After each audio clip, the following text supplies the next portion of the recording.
दोस्तों, क्या आपने कभी किसी ऐसे हॉस्टल में रात गुजारी है जहां बिन किसी वजह के आपका बिस्तर हिलने लगे या रात के 3 बजे किसी की हल्की हल्की फुसफुसाने की आवाज सुनाई दे?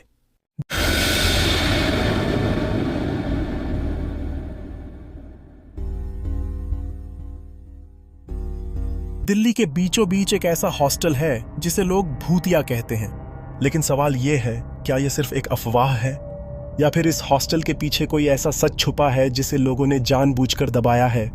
आज हम सिर्फ एक हॉरर कहानी नहीं सुनाने वाले, बल्कि तथ्यों, इतिहास और रिसर्च के साथ विश्लेषण करेंगे कि यह हॉस्टल भूतिया कैसे बना और जो कुछ लोगों ने यहां देखा वो महज एक कल्पना थी या कोई अलौकिक शक्ति। इस कहानी का सच आपको हैरान कर देगा। दिल्ली के इस हॉस्टल का असली नाम हम उजागर नहीं करेंगे, लेकिन अगर आप दिल्ली में रहे हैं या पढ़ाई की है तो शायद आपने भी इसके बारे में सुना होगा। यह हॉस्टल एक सरकारी कॉलेज के अंदर है और यहाँ 200 से ज्यादा छात्र रहते हैं। लेकिन दिक्कत तब आती है जब नए छात्रों को कमरा नंबर 306 अलॉट किया जाता है, क्योंकि जो भी इस कमरे में रहता है उसके साथ अजीब घटनाएं घटती हैं।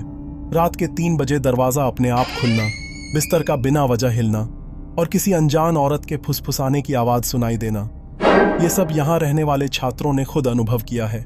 सबसे अजीब बात, इस कमरे में जो भी रहता है या तो बीमार पड़ जाता है या फिर हॉस्टल छोड़ने पर मजबूर हो जाता है। लेकिन ये सब क्यों होता है?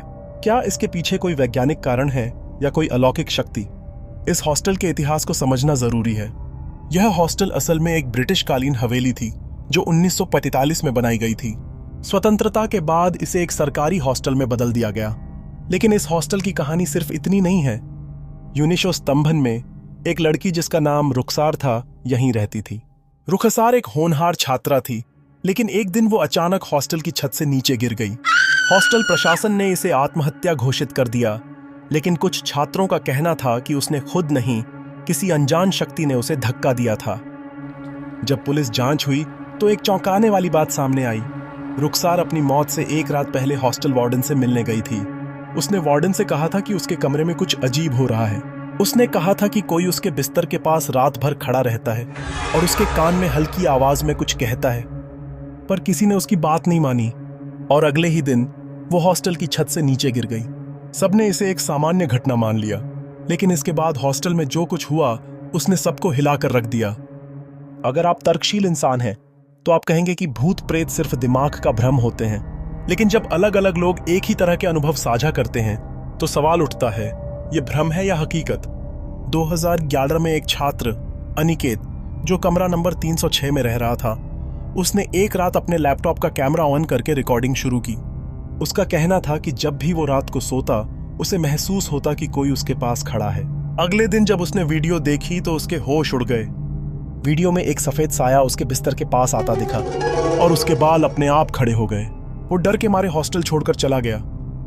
एक और छात्र पीयूष, जो 306 के बगल वाले कमरे में रहता था, उसने बताया कि एक रात उसने देखा कि कोई उसके दरवाजे के नीचे से अंदर झांक रहा है।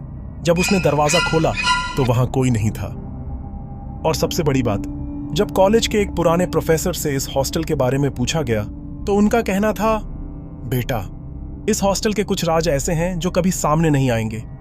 तो सवाल यह है, क्या यह सब सिर्फ संयोग है या फिर इस हॉस्टल में वाकई कोई ऐसी ताकत है जो इंसानों को महसूस होती है? अब यहाँ 2 संभावनाएं हैं, एक तार्किक और एक अलौकिक। वैज्ञानिक तर्क, कई लोग मानते हैं कि यह सिर्फ स्लीप पैरालिसिस और फियर साइकोसिस का नतीजा है। मतलब जब कोई इंसान किसी भूतिया जगह के बारे में ज्यादा सोचता है तो उसका दिमाग उसी दिशा में काम करने लगता है, और जब सोते वक्त शरीर पैरालिसिस अवस्था में होता है तो उस समय व्यक्ति को लगता है कि कोई उसके पास है। अलौकिक सच्चाई। दूसरी ओर, कई पैरानॉर्मल इन्वेस्टिगेटर्स का कहना है कि कुछ जगहें ऐसी होती हैं जहां नकारात्मक ऊर्जा इकट्ठा हो जाती है। रुखसार की मौत के बाद उसका दुख और गुस्से की ऊर्जा इस हॉस्टल में बस गई, और यही ऊर्जा अब नए छात्रों को महसूस होती है। अब ये आप पर है कि आप किसे सच मानते हैं। जो लोग इस हॉस्टल में रह चुके हैं उनके लिए ये सिर्फ एक कहानी नहीं, बल्कि एक असली डरावना अनुभव है। इस हॉस्टल का एक कमरा, एक लड़की की मौत और अनगिनत हॉरर एक्सपीरियंस, क्या ये सब सिर्फ संयोग है या फिर क्या ये हॉस्टल सच में भूतिया है? आपका क्या मानना है? क्या पैरानॉर्मल एक्टिविटीज सच होती हैं या ये सिर्फ दिमाग का भ्रम है? कमेंट में अपनी राय जरूर बताइए। और अगर आपको ऐसी ही और हॉरर स्टोरीज चाहिए तो चैनल को सब्सक्राइब कीजिए और अगली बार हम आपके लिए एक और रियल हॉरर मिस्ट्री लेकर आएंगे।